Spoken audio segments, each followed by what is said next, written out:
Guy na nag-ask sa akin kung pwede makiupo noong nasa coffee shop ako. Sunday night, around 10 p.m., nasa coffee shop ako nagkakape habang nagyoyosi. Biglang dumating ka at nagtanong sa akin kung pwede bang makiupo. Di ako nagsalita at tumango na lamang. Lumipas ang 30 minutes, kinausap mo ko, tinanong mo kung saan ako nag-aaral at kung taga saan ako. Ganon din naman ako sa'yo, taga-UST ka, nagkwento ka ng kung ano-ano. Di ko alam sa'yo, parang wala pang isang oras na nag-uusap tayo, komportable ka na sa akin. Ako naman, as a psychology student, tinanong kita kung kumusta ka naman. Bigla kang umiyak. Yumuko ka ng 5 minuto at pagkaangat mo ng ulo mo, humingi ka ng yosi. Nalaman ko na nga na sobrang stressed ka na sa school at family mo, pati na rin sa girlfriend mo. Bilang kakakilala lang natin, di ko na tinanong kung bakit. After 15 minutes, nagpaalam na ako sa'yo na pakibantayan ang gamit ko dahil magsi-CR ako. Pero nagsulat lang talaga ako ng pangalan ko at number ko sa tissue. Tawagan mo ko pag di ka makatulog, nandyan agad ako. At pagbalik ko, iniwan ko ang tissue sa harap mo. Kinabukasan, 1 p.m., pauwi ako galing mall. Tumawag ka at umiiyak. Sabi mo si May na GF mo ay iniwan ka na talaga. Pinuntahan kita, gusto mo sana ako sunduin pero di mo na kaya magmaneho. So nag-grab ako papunta sa location mo. Nung pagbaba ko ng grab car, niyakap mo ko. Mahigpit, yung enerhiya ko nilalamon mo. Iyak ka ng iyak sa sasakyan mo habang umiinom ng alak. Alam kong sobra kang nasaktan pero di ko alam bakit mas nasasaktan ako. Narindi ako sa iyak at kakakwento mo. So hinalikan kita. Halik ng sabik. Halik na makakapaglimot sa problema natin. Di na natin napigilan at inuwi mo ko sa rest house nyo sa Antipolo. Yes, nag-ano tayo.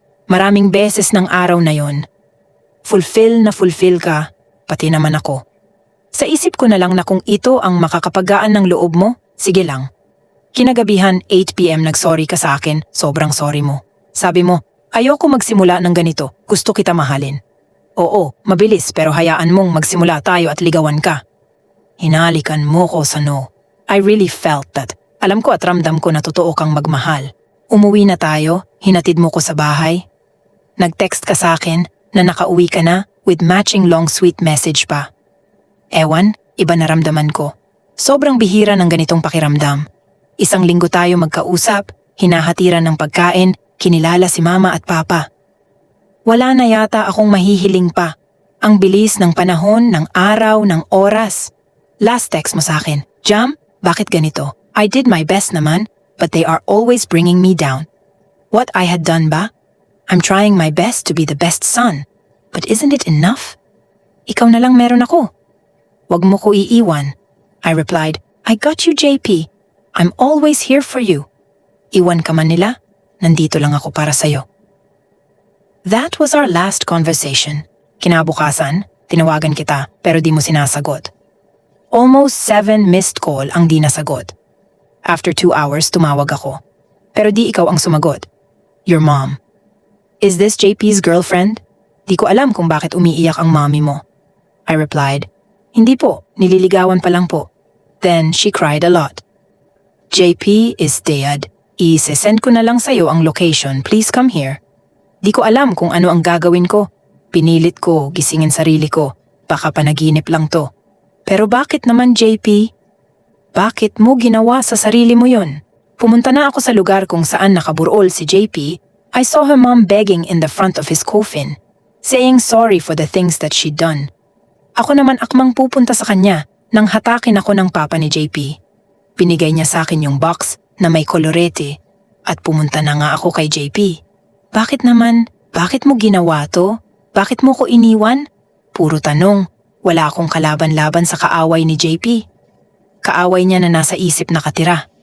Nagpaumaga ako doon, binuksan ko yung box. May nakasulat na letter at may teddy bear. Pinch the bear every time na mamimiss mo ko. Pinisil ko ang bear at may voice record na kung gaano siya kasaya na nakilala niya ako at tawa ng tawa. Tapos yung expression ko na put na, uwe. Last words niya pa, mamimiss kita, tapusin mo studies mo.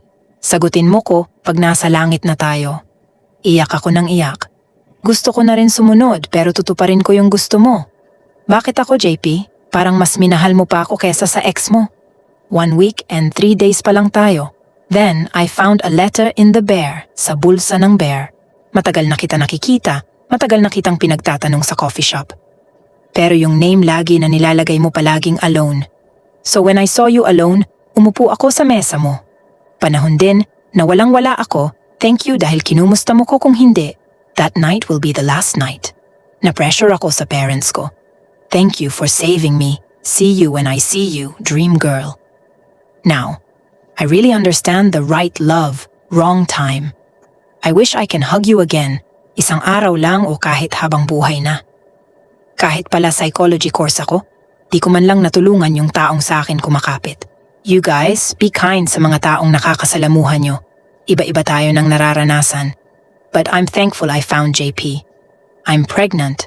7 months. I'm thankful having this baby for the love that wouldn't bloom. Maybe almost.